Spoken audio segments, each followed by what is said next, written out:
பிரதோஷம் அப்படின்னா என்னங்கிறத முதல்ல தெரிஞ்சுக்கணும். தோஷம் அப்படின்னா குற்றம், தோஷம் அப்படின்னா குற்றம், பிரதோஷம் அப்படின்னா குற்றமற்ற. ஒரே ஒரு பிரதோஷ கால பூஜை பார்த்தா 5 வருடம் இறைவனை வழிபட்டதனுடைய பயன் கிடைக்கும். ஒவ்வொரு அபிஷேகத்திற்கும் ஒரு தாற்பயம் உண்டு. இப்போ பால் ஆயில விருத்தி செய்யும், தயிர் குடும்பத்தின் மகிழ்ச்சியை தரும். ஒவ்வொரு நாளும் காலை பொழுதை நமக்கு பயனுள்ளதாக மாற்றுவதற்காக ஆன்மீக குட்டி கதைகள், ஆன்மீக கருத்துக்கள், ராமாயணம், பெரிய புராணம், பகவத்கீதை, ஞானிகளுடைய வாழ்க்கை என்று பார்த்து வரக்கூடிய நாம் இன்றைய தினம் நம்முடைய தோஷத்தை நீக்கக்கூடிய பிரதோஷ வழிபாடு குறித்து சிந்திக்க இருக்கின்றோம். இன்றைக்கு தமிழகம் முழுக்க நான் பார்க்குறேன், எங்கே பார்த்தாலும் சங்கடகர சதுர்த்தி, பிரதோஷம், இந்த 2 தினங்களில் கூட்டம் கோவில்களில் அலைமோதுகிறது. நம்முடைய சங்கடத்தையெல்லாம் தீர்ப்பது சங்கடகர சதுர்த்தி. பிரதோஷம் அப்படின்னா என்னங்கிறத முதல்ல தெரிஞ்சுக்கணும். தோஷம் அப்படின்னா குற்றம், தோஷம் அப்படின்னா குற்றம், பிரதோஷம் அப்படின்னா குற்றமற்ற. குற்றமற்ற காலத்தில் இறைவனை வழிபடுவது தான் பிரதோஷ வழிபாடு. எப்படி? குற்றமற்ற காலத்தில் இறைவனை வழிபடுவது தான் பிரதோஷ வழிபாடு. இப்போ சோமவாரம், சிவராத்திரி, பிரதோஷ வழிபாடு இதெல்லாம் சிவன் கோவில்களில் உலகம் முழுக்க கொண்டாடப்படுகிறது. மாதம் 2 முறை வளர்பிறை, தேய்பிறை இப்படிப்பட்ட காலத்தில் வரும். இன்னொன்று, பிரதோஷத்தில் என்ன சிறப்புனா, நித்தியப்படியே பிரதோஷம் உண்டு.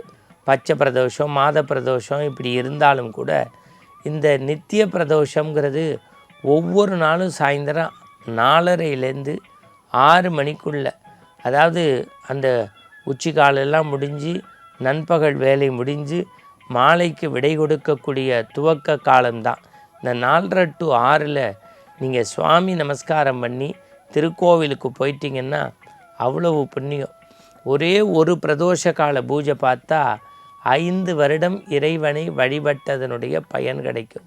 ஒரே ஒரு பிரதோஷத்துக்கு பூஜைக்கு போய் சுவாமியை வழிபட்டால் 5 ஆண்டு சுவாமி பார்த்த சிறப்பு கிடைக்கும். அதே சமயத்தில் ஒரு சனி பிரதோஷத்தில் வழிபட்டால் ஆயுள் முழுக்க நம்ம இறை வழிபாடும் ஒரு அஸ்வமேத யாகமும் சாதித்த பெருமை நம்முடைய பிரதோஷத்திற்கு உண்டு. இதில் என்ன பெரிய பெருமை அப்படின்னா, மற்ற நாளை விட இந்த சிவன் பார்வதி நந்திதேவர் மீது அமர்ந்து, சிவன் பார்வதி நந்திதேவர் மீது அமர்ந்து 3 முறை திருக்கோயிலில் வலம் வரக்கூடிய அந்த காட்சியை பார்த்தாலே கைலையங்கிரியில் நமக்கு இருப்பது போல இருக்கும். அன்றைய தினம் மாப்பொடி, திரவியப்பொடி, தயிர், சர்க்கரை, தேன், பால், பழச்சாறுகள் இதையெல்லாம் வைத்து இறைவனுக்கு நேவேத்தியம் செய்வார்கள்.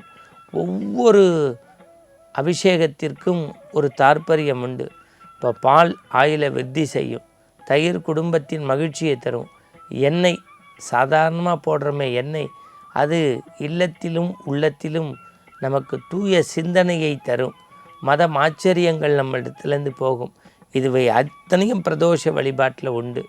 குறிப்பாக நம்முடைய ராமேஸ்வரம் பகுதி, ஸ்ரீமுஷ்ணம், இன்னும் சொல்லப்போனால் திருநாகேஸ்வரம்,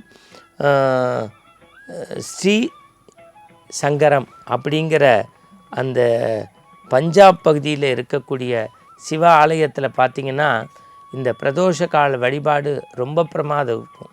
அதுவும் தஞ்சை பிரகதீஸ்வரர் ஆலயத்தில் சனி பிரதோஷத்தில் அன்னாபிஷேகம் பண்ணக்கூடிய காட்சியை பண்ணிங்கன்னா ஆயுள் முழுக்க நமக்கு நோய் நொடி இல்லாமல் வாழலாம். அதுலேயும் ரொம்ப பிரமாதம். திருக்கோயிலுடைய அன்னப்பிரசாதமே ரொம்ப பிரமாதம். அதுலேயும் பிரதோஷ காலத்தில் நடைபெறக்கூடிய அன்ன தீப வழிபாடு இருக்குது பாருங்கள், அது ரொம்ப பிரசித்தி பெற்றது.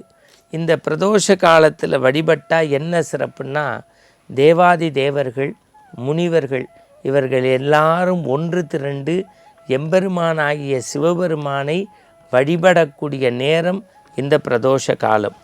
இன்னொன்று, பிரதோஷ காலத்தில் நம்ம எண்ணெய் குளியல் குளிக்கக்கூடாது. முடிந்த வரைக்கும் உண்ணா நோன்பு இருந்து சிவ தீட்சை, நம்முடைய சிவ சின்னமாகிய திருநீர், உத்திராட்சம், காவி அணிந்து பஞ்சாட்சரம் சொல்லி நமச்சிவாய வாழ்க, நாதந்தாள் வாழ்க, இமைப்படுதும் என் நெஞ்சில் நீங்காதான் தாழ்வாழ்க, கோகலி ஆண்ட குறுமனிதன் தாழ்வாழ்கைய அன்றைக்கு ஒரு முறையாவது சொல்லிட்டு பிறகு உறங்க போனோம்னா நம் கண்முன்னே கடவுள் காட்சி தருவான். குறிப்பாக பயம் இருக்காது, யம பயம் என்பதே இருக்காது. நோயற்ற வாழ்வு வாழ்வதற்கு மகோ உன்னத வழிபாடு பிரதோஷ வழிபாடு. ஆலயங்களுக்கு சென்று சிவ வழிபாடு செய்து லிங்காஷ்டகத்திற்கு பூஜை செய்து மறந்துவிடக்கூடாது.